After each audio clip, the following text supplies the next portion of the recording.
ሰላም ሰላም የአባቴ ብሩካን ቅዱሳን ወገኖቼ፣ እህቶቼ፣ ወንድሞቼ በዓለም ዙሪያ ያላችሁ ሰላም ለእናንተ ይሁን። እንዴት አላችሁልኝ? የአምላካችን የንጉሳችን እግዚአብሔር ስም ለዘላለም የተባረከ ይሁን። ባለፈው ሳምንት እግዚአብሔርን አገልግለናል፣ ለእግዚአብሔር ዘምረናል፣ ወደ አምላካችን ጸልየናል። ይህ ሁሉ የሆነ ግን እርሱ በረዳን፣ እሱ ባገዘን፣ እሱ አቅን በሆነን እንጂ ከራሳችን አይደለምና። እንዲሁ ደግሞ እግዚአብሔርን ማመስገን ያቃታችሁ፣ ማገልገል ያቃታችሁ፣ መጸለይ ያቃታችሁ፣ በተስፋ መቁረጥና ግራ መጋባት ውስጥ ያላችሁ ወገኖቼ፣ እህቶቼ፣ እናንተም እግዚአብሔር ያስባችሁ ዘንድ የታመነ ነው። ዛሬም የእግዚአብሔር ቃል አብረን ስንካፈል እግዚአብሔር ብዙ ሰዎችን ያሰባቸው፣ እጁን የዘረጋላቸው፣ ካሉበት ከሰቆቃ፣ ከፈተና፣ ከግራ መጋባትና ከለቅሶ ሸለቆ ያወጧቸው በዙሪያችን ያሉ እንደ ዳመና በዙሪያችን ያሉልን ብዙሃን ናቸው።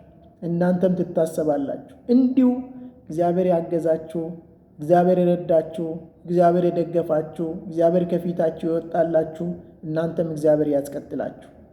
በሸለቆ ውስጥ ያላችሁ፣ በፈተና ውስጥ ያላችሁ፣ በግራ መጋባት ውስጥ ያላችሁ፣ በዋይታና በለቅሶ ውስጥ ያላችሁ እናንተም እግዚአብሔር ይደርስላችኋል። በዚህ መሰረት ይህንን እያሰበን ትልቁ እግዚአብሔርን ሊያወጣ የሚችለውን፣ ሊያስብ የሚችለውን፣ ሊረዳ የሚችለውን እግዚአብሔር እያሰበን ቃሉን ዛሬ ስልክልን በዚህ ቃል እግዚአብሔር ካላችሁበት እንደሚያወጣችሁ አምናለሁ። እንደውም ጉዞ የጀመራችሁ ነገራችሁ የሰመረላችሁም እግዚአብሔር ያስቀጥላችኋል። ስለዚህ የእግዚአብሔር ቃል አብረን ስንካፈል ዛሬ የእግዚአብሔር ቃል የምንካፈለው የሚገኘው ዘጸአት ምዕራፍ 2 ቁጥር 24 እና መዝሙር መጽሐፍ ምዕራፍ 40 ቁጥር 17 ላይ የእግዚአብሔር ቃል ይዘን አብረን እንካፈላለን። እንዲህ ይላል ዘጸአት ምዕራፍ 2 ቁጥር 24፣ እግዚአብሔር የለቅሷቸውን ድምፅ ሰማ፣ እግዚአብሔርም ከአብርሃምና ከይስሐቅ ከያዕቆብም ጋር ያደረገውን ቃል ኪዳን አሰበ ይላል። መዝሙር 40 ቁጥር 17፣ እኔ ችግረኛና ምስኪን ነኝ፣ ጌታ ግን ያስበኛል፣ አንተ ረዳቴና መድኃኒቴ ነህ ይላል ዳዊት። እንግዲህ እግዚአብሔር አምላካችን ሆይ እናመሰግናለን፣ ታላቁ ስምን እንጠራለን። ካለንበት የምታወጣን፣ የድል ጉዞን የምታስጎዝ፣ የሚቻልህ የተቻለ፣ የምናወራልህ ያየንህ፣ ብዙ ምስክር በዙሪያ ያሉ፣ አንተ ያለ ምስክር ራስን የማትተው ሆይ ዛሬም የከበረውን ያው ቃልን ከፍተናል። በቃል ውስጥ ወደ እኛ እንድትደርስ ቃልህን ለወደቁ መነሳት እንዲሆን፣ ያዘኑ መጽናናት እንዲሆን፣ እነሆ የሳቱት መመለስ እንዲሆን፣ ለደከሙ ብርታት እንዲሆን፣ እንደውም የረዳቸው ሕዝብ አንተን ምስክርነት በዙሪያ እነሆ ጌታው ለሚያወሩልህ ሕዝብ አለ፣ እነሱም ድላቸው እንዲቀጥል እኔ ለምናለሁ። የሚሆነው ሁሉ ለአንተ ክብር ይሁን በያው ጌታ በኢየሱስ ስም አሜን። እንግዲህ እግዚአብሔር ቃል ዛሬ እንካፈላለን። እግዚአብሔር ያስብሃል፣ እግዚአብሔር ያስብሻል በሚል ርዕስ አብረን እንካፈላለን። ይህን ቃል ስንካፈል አሁን መግቢያ ላይ እንደተናገርኩ እግዚአብሔር ሊያስብ የታመነ ነው። ምናልባት መጽሐፍ ቅዱሳችን ውስጥ ዮሴፍን ስናስበው ብዙ ያለፈት ጎዳና የሚመች አይደለም። እግዚአብሔር ግን ከሱ ጋር ነበር። እግዚአብሔር ግን ለዮሴፍ ስራ ላይ ነበር።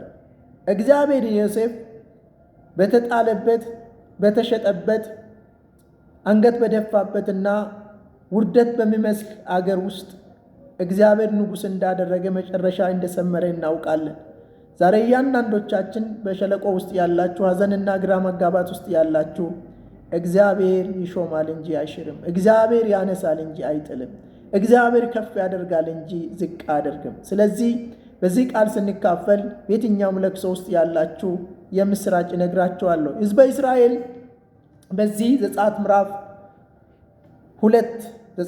2 ቁጥር 24 ላይ ስንመለከት እግዚአብሔር የሕዝቡን ለቅሶ አየ፣ ሰማ ይለናል።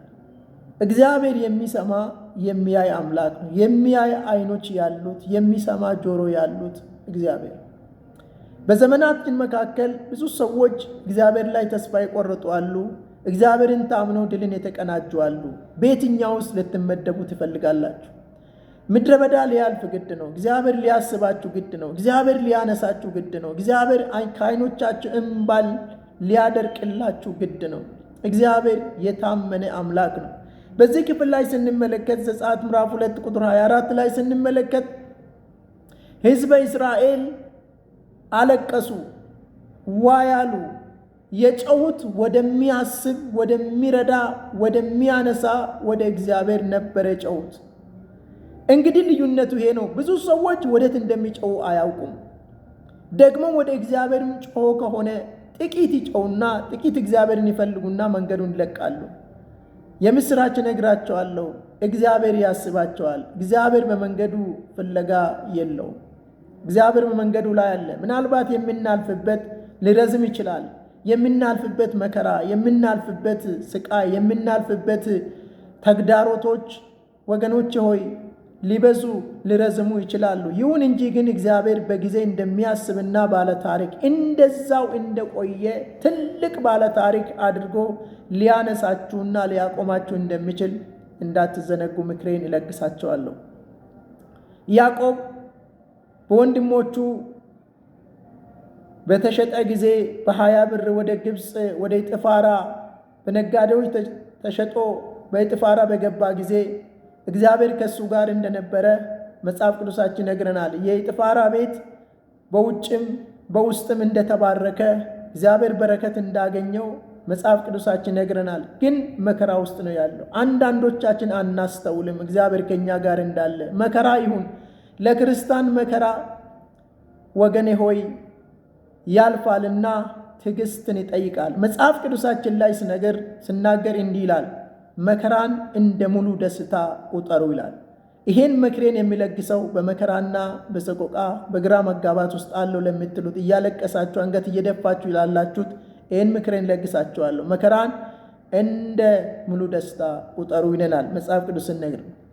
እንግዲህ በዚህ ምዕራፍ ላይም ዘጸአት ምዕራፍ 2 ቁጥር 24 ላይ ሕዝብ እስራኤል የክዳን ሕዝቡ አለቀሰ ይልና እግዚአብሔር ግን የሕዝቡን ለቅሶ ሰማ ይለናል። እግዚአብሔር ይሰማሃል፣ ደግሞም ያስብሃል። የማይሰማይ እንዳይመስል ተስፋ እንዳትቆርጥ ጽና።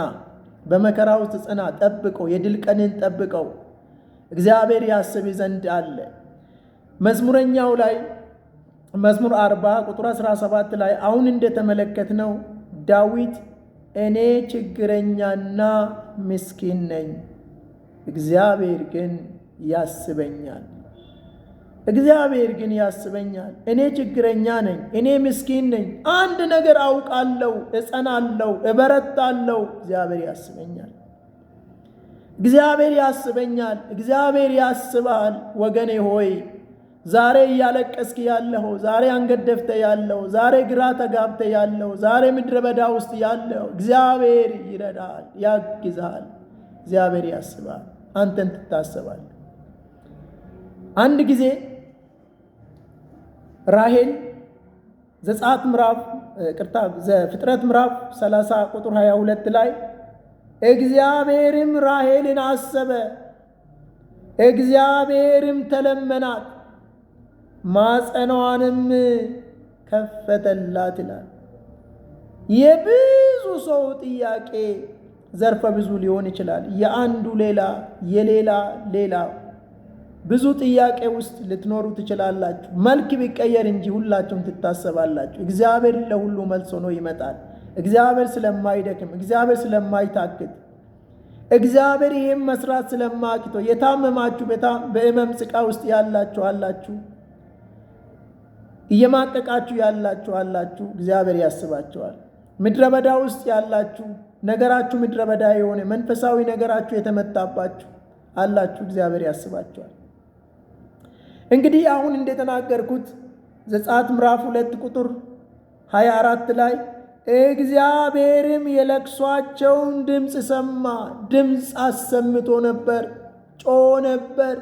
እግዚአብሔር የድምፃቸውን የጩኸታቸውን ድምፅ ሰማ። እግዚአብሔርም ከአብርሃምና ከይስሐቅ ከያዕቆብ ጋር ያደረገውን ቃል ኪዳን አሰበ ይላል። እግዚአብሔር ከአብርሃም ከይስሐቅ ከያዕቆብ ጋር ያደረገውን ቃል ኪዳን አሰበ። እግዚአብሔር ቃል ኪዳኑን አይረሳም። ጠርቶሽ ከጨለማ ወደ ብርሃን አውጥቶሽ እግዚአብሔር እንዴት ይተውሻል? እግዚአብሔር እንዴት ይተዋል? አይተውም። እነግርሃለሁ ወንድሜ ሆይ፣ እነግርሻለሁ እህቴ ሆይ፣ በየትኛውም ሁኔታ ውስጥ ብትኖሩ ግን አምላካችሁን አስቡ፣ እሱ ያስባቸዋል። ዳዊት መዝሙር 77 ቁጥር 3 ላይ እግዚአብሔርን አሰብ ደስም አለኝ ይላል። እግዚአብሔርን አስብ። መፈተና ውስጥ ብትሆን እንኳን ደስታ ይከባል። ሰቆቃ ውስጥ ብትሆን እንኳን ትልቁ እግዚአብሔርን አስብ። ያለ መከራንና ያለበት የጎዳና አታስበው። ትልቁ እግዚአብሔርን አስብ። እሱን አስበው፣ እሱን ጥራው። እግዚአብሔር ይደርስልሃል። እንግዲህ አሁን እንደተናገርኩት መዝሙረኛው ምዕራፍ 40 ቁጥር 17 ላይ እኔ ችግረኛና ምስኪን ነኝ፣ እግዚአብሔር ግን ያስበኛል። ችግረኛ ቢሆንም ምስኪን ቢሆንም እግዚአብሔር ያስበኛል። እታሰባለሁ፣ እግዚአብሔር ያስበኛል፣ እግዚአብሔር ይደርስልኛል፣ እግዚአብሔር ቆሞ ካለሁበት ከፍ ያደርገኛል እያለ ዳዊት ይናገራል። ታዲያ ዳዊት እግዚአብሔር አልረዳም ወይ? እግዚአብሔር አላገዘም ወይ? የምድረ በዳ እረኛ፣ የበጎች እረኛ ዳዊት ታሰበ። ዳዊት አመነ፣ እግዚአብሔር ያስበኛል አለ። እግዚአብሔር አሰበው። እግዚአብሔርን በመገምገምና ግራ በመጋባት ውስጥ ሆነንም ብንጠብቅም እግዚአብሔር ቃል ኪዳኑን አይረሳም። ሳራም እግዚአብሔር ተናግሯት ነበር፣ እግዚአብሔር አውርቷት ነበር። እንደሚያስባት ለሳራና ለአብርሃም ቤት እግዚአብሔር ቃል ኪዳን ገብቶ ነበር። እግዚአብሔር በየትኛውም መንገድ የገባላችሁን ቃል ኪዳን ያስባል። እግዚአብሔር ምን ብሏችሁ ይሁን፣ ያለፋችሁበት ጎዳና ምን ይሁን፣ የትኛውም መንገዳችሁ ውስጥ እግዚአብሔር ይናገር እንጂ ድምፅ ያላችሁ እግዚአብሔር የተናገራችሁ እግዚአብሔር ያወራችሁ እሱ ሊሆን በሕይወታችሁ ግድ ነው። ጠላት ያለው ይቀራል፣ ይሻራል። እግዚአብሔር ይሽረዋል። እግዚአብሔር ለሳራ ዘፍጥረት ምዕራፍ 21 ቁጥር 1 ላይ እንደምንመለከተው እግዚአብሔር ለሳራ ተናግሯት ነበር። እግዚአብሔር የፈጸመላት የተናገራትን ቀን ታስቦ እግዚአብሔር ወደ ሳራ መጣ። ዘፍጥረት ምዕራፍ 21 ቁጥር 1 ላይ እግዚአብሔር እንደተናገረ ሳራን አሰበ። እግዚአብሔር እንደተናገረ ለሳራ አደረገላት። እግዚአብሔር እንደተናገረው ነው። ተናግሮ እንደ ንግግሩ እንደ ቃሉ ያደርገዋል። በሕይወት ውስጥ በየትኛውም ጎዳና ውስጥ በየትኛውም ምዕራፍ በምታልፈው ውስጥ እግዚአብሔር አለ። ግን አንድ ነገር ምክር ለግሳችኋለሁ ደግሜ፣ እግዚአብሔር ከእናንተ ጋር የሚሆን መንገድ ላይ አላችሁ። ይህን አስቡ እንጂ መንገዳችሁን እንደ እግዚአብሔር መንገድ ተጓዙ እንጂ እግዚአብሔር ያስባችኋል። ምድረ በዳችሁ ይለመልማል፣ ተስፋችሁ ይታደሳል። እግዚአብሔር ነገራችሁን ቀይሮ ክብር ይወስዳል። ያን ቀን ማንም እንዳመሰገነ እናንተ አመስጋኝ ትሆናላችሁ። እግዚአብሔር የተባረከ ይሁን። እንግዲህ እግዚአብሔር ለቅሷቸውን ሰማ። እግዚአብሔር ከአብርሃም ጋር ከይስሐቅ ጋር ከያዕቆብ ጋር የገባውን ቃል ኪዳን አሰበ። ለዚህ ዳዊትም አስበኝ አለ። እኔ ችግረኛ ነኝ፣ እኔ ምስኪን ነኝ፣ እግዚአብሔር ግን ያስበኛል። ዳዊት እግዚአብሔርን እንደታመነ እግዚአብሔርን ታምኖ እንደቆመ እግዚአብሔር መቆማ ሆነለት። የበግ እረኛው ንጉሥ ሆነ፣ ከበረ። ክብር ለእግዚአብሔር ይሁን። እግዚአብሔር አምላካችን ስሙ የተባረከ ይሁን። ይህንን መልእክት ብዙ ሰዎች ጋር እንዲደርስና ሰዎች እንዲጽናኑበት ሰብስክራይብ፣ ላይክ፣ ሼር በማድረግ እንድትተባበሩ በጌታ ፍቅር እጠይቃቸዋለሁ። ጌታ ዘመናችሁን ይባርክ።